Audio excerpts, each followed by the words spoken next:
Um, thank you all for coming today. I made all attempts to call the police to attend this press conference because this press conference is all about the rule of law. And yesterday I had addressed the social media people on the importance of Section 61 and 62, which forbids the bribery of members of parliament, and also it forbids members of parliament from soliciting bribes before a question in parliament or any motion or anything of importance. And also we have sorry, I'll take this copy. Sorry. Yeah. So basically, what the People's Anti-Corruption Movement is doing is to restore the rule of law, and with respect to what the police are doing, and what the Ombudsman Commission are doing, ICAC, Office of the Public Prosecutor, Department of Attorney General, and all government departments. It is our duty to uphold the rule of law. But we have seen that law enforcement agencies have been seriously compromised. State institutions like the Ombudsman Commission has been compromised. And Parliament, which is supposed to be transparent and accountable, has become, like I always say, it's become a den of thieves.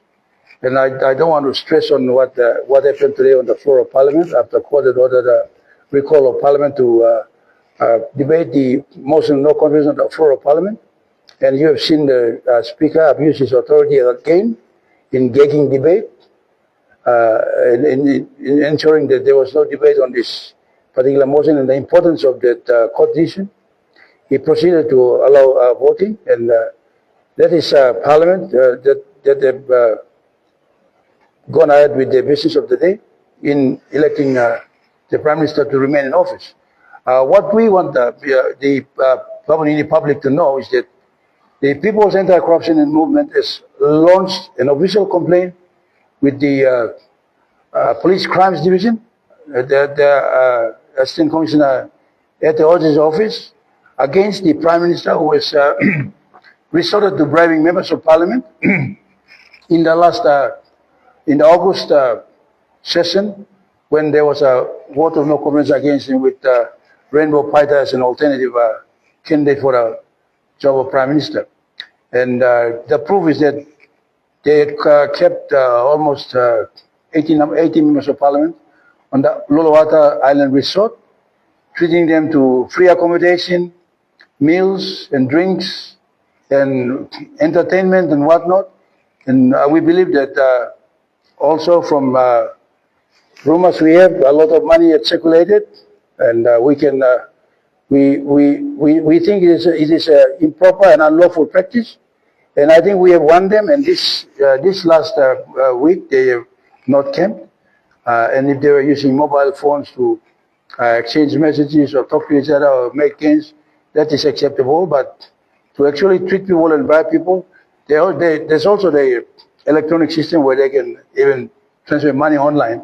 So we are not disregarding it. But there's been a lot of bribery. And today's voting on the floor of Parliament has only confirmed that Parliament has got no integrity. It's nothing more than a den of thieves. And we have called on the police, as our letter states, my press release states. We have called on the police to arrest the Prime Minister for having bribed members of Parliament under Section 62.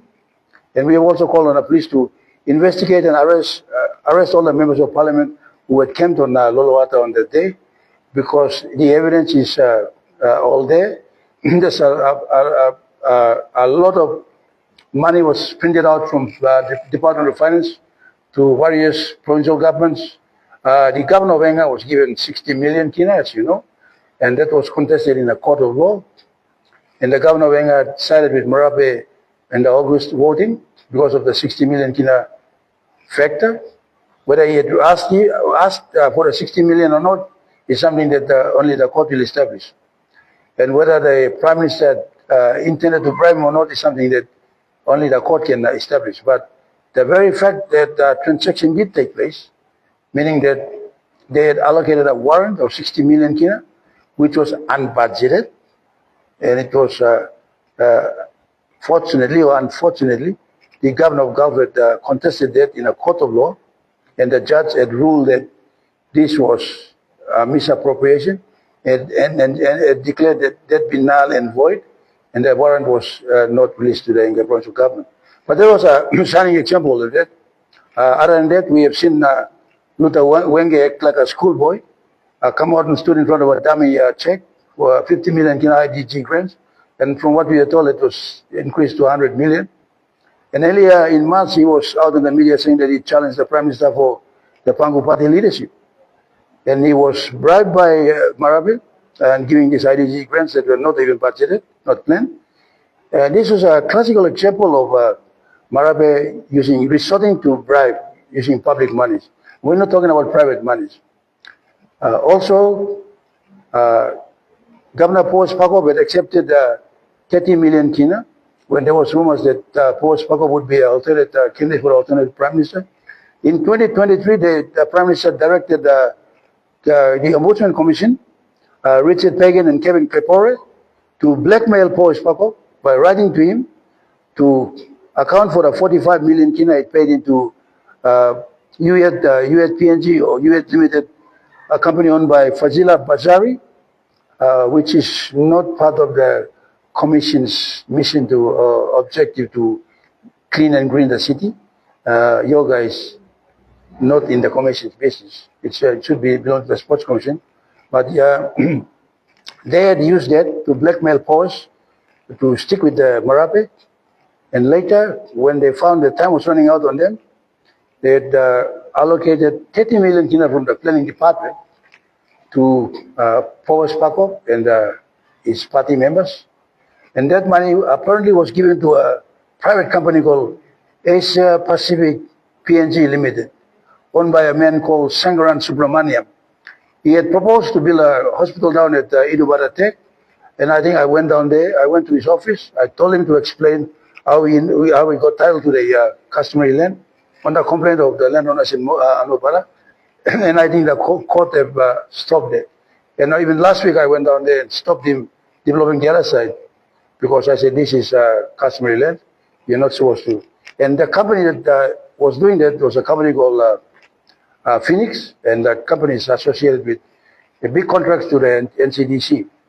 So there's been a massive bribe. Now, what makes it interesting is that on top of the 30 million kina allocated to PNG Asia Pacific Limited, the province also bargained for the allocation of title to PNG Asia Pacific PNG Limited for portion, I forgot the portion number, I lost my phone, but there's a huge portion of land at Tether settlement that they have given to that company to develop into hospital. And we've seen what has happened to Duran Farm. And this was approved in cabinet by Marape. It was previously approved by O'Neill, but in the August session, before the vote of no confidence, Paul said his way, he solicited bribes by getting 30 million and a huge portion of land in favor of the foreigner, Asia Pacific Limited. And he even stood at the Lands Division, Lands Board to secure the transfer of title from to Asia Pacific Limited. So there's instances of bribery are so many. If you go to the Department of Finance, they were just writing checks of 10 million, 20 million to all the members of Parliament. So our complaint is based on law, Section 61 and 62. We filed it at the Commissioner's office. We have got a case number there, and we expect the Assistant Commissioner of Crimes to attend to our complaint and to act on our complaint and to bring in the Prime Minister and question him, including all those members that have accepted prize from the Prime Minister. All this was whether the checks were paid from Gaming Board, whether the checks were paid from National Planning, or the Finance Department, or the Department of Works. We have seen.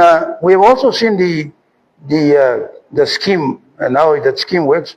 Out of the so-called PNG Connect program, most of that money was spent in provinces, only 2 provinces. Hela and Southern Islands. The lion's share of the money was spent in those two provinces. The lion's share of the PNG Connect program went to a company called VONC Construction. VONC Construction is owned by a guy called Moses Malipe. But Moses Malipe is said to be a cousin of the Prime Minister. And Moses Malipe and James Marape are shareholders, directors of another company called Kua Limited. So we can put one and one together. VONC Construction had collected 750 million paid out to the company between February 2023 and April 2024. I've got all the records there. I've got all the records of the printout was presented in Parliament by a whistleblower, and we've got that. Now, I have a very strong feeling that the Prime Minister investigated. They should do forensics on the VONC accounts to see where all the money trail went.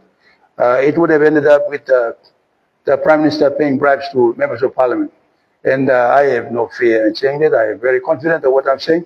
I know the Ombudsman Commission is incapable of doing that because they're scared of being fired by the Prime Minister and the government. The ICAC are not going to do that. You've seen that in 5 years they just can't even get off the ground. They have not prosecuted one single case. They have not cited any case.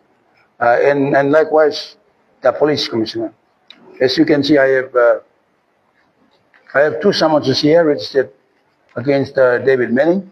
One for failing to process the Prime Minister according to law in the case of the Paraga scandal, financial scandal, which has sent Marape to prison for 20 years.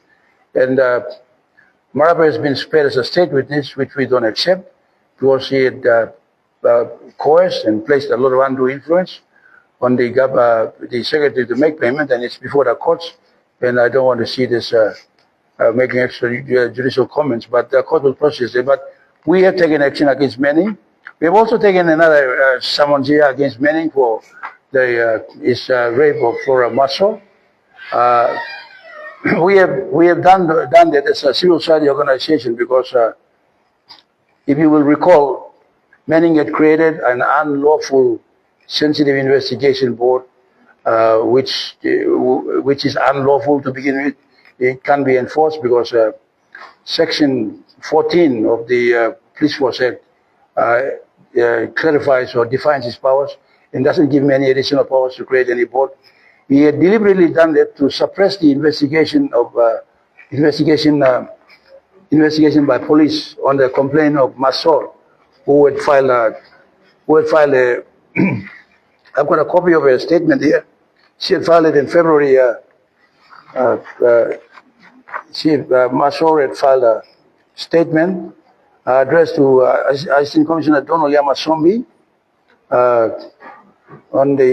in February 2nd of January 2024, and in stating that Manning had raped her in Kimbe while I was there, and because this was addressed to Donald Yamasombi as Deputy Commissioner of Police, Manning had reacted by creating an unlawful special investigation board to suppress any police action that is not approved by himself. Now that is unlawful, and we have called on Manning to resign with James Marape. Unfortunately, James Marape has not resigned yesterday, and you have seen on the floor of Parliament that 98 members of Parliament are willing to die with him, and you can understand why they're willing to die with him. They have been totally bribed by Prime Minister Marape, and we will take this matter up in court. We are now calling on the police to formally arrest and charge Marape. Now, if they don't, I've also said in my press statement there, I think the People's Army, the military, should take responsibility in restoring the rule of law because the police are totally compromised, and that sticks there. I will not go further in calling for people power. People will naturally react to the situation. There's a lot of discontentment. Country is not going as it should. There's a lot of law and order issues. The economy is plunged to its bottom. And you have a very stubborn Prime Minister who is defending himself because of all the fraud that they have committed. I have also reported to the international media. I've called on Interpol. I've called on Interpol to arrest and charge Marape for fraud and embezzlement of public finances through the PNG Connect program. And not only that, I've also got we've got a court action, OS number 8 of 2023, which was mentioned in court 3 times last year. And I wrote to the Chief Justice to allocate a judge so that they can be they can stand before the court and show cause as to why he has not been able to account for all public monies in his term as Minister of Finance and Prime Minister, which is put 12 years. And that you're talking about anything between 300 to 400 billion of public funds that has not been accounted for. So all in all, I'm appealing to the police to arrest the Prime Minister as soon as practicable, because he's a wanted criminal for defrauding the state. And thank you for coming with me today. I know the media are scared of coming because they're scared of their jobs, but that's all right. We'll understand that. We are on social media. The world is following us. Media freedom has been suppressed in this country, and we know that it's never worked, and that is why there's been a decline in the rule of law. If you go to a country where there's no media freedom, everything is going to go haywire, and we have seen that all unfold today. We were not surprised that the Marape would debate the vote of no confidence, because there's been a lot of bribery going on behind the scenes. And I think the records at the Treasury and Finance and the Works Department, you have seen what he's capable of doing. He's given one particular member of parliament called member for Ungai Pena, Fio Kinoka. Fio Kinoka owns a company called Too Good Construction, and that construction company was given a contract for 340 million signed at government now. So police should now do their job in arresting Marape and arresting Commissioner Manning, who is protecting him, and arresting these members of parliament who have taken bribes from the Prime Minister. And that is as simple as that. We are a civil society organization. We don't waste our time talking. I'm calling on the President of Law Society to provide his army of lawyers who keep marching year after year without doing anything to come and attend to our cases. We are not in law school. You've left to law school, and you should be practicing law here by fighting corruption with us. Thank you for coming today, and we hope that the people of Papua New Guinea will dissect the information and decide what to do. As for the police, we tried to get in touch with them. They are not yet at the press conference, and it doesn't matter, because the report or the complaint is filed at the Assistant Commissioner's office, and copies have been given to the ICAC chairman, ICAC office, and Ombudsman Commission, and also a copy has been given to the Commissioner's office and the NCD Metropolitan Assistant Commissioner, NCD and Central Province, Superintendent Benturi. So with that, I thank you all for coming, and I hope that the police will do the right thing in upholding the Constitution by performing the duty and applying for a warrant of arrest of the Prime Minister and the members of Parliament that solicited bribes, and the Prime Minister for authorizing bribes using private and public funds. Thank you for coming with me today. John Endemongo Kua, People's Anti-Corruption Movement, and people around Papua New Guinea should now sign up with us for the love of your country. You should become a financial member of the People's Anti-Corruption Movement, like Josephine here and H here. We are all for the restoration of the rule of law. Yeah. Thank you. Yep, that's short. Is there anything else we need to say?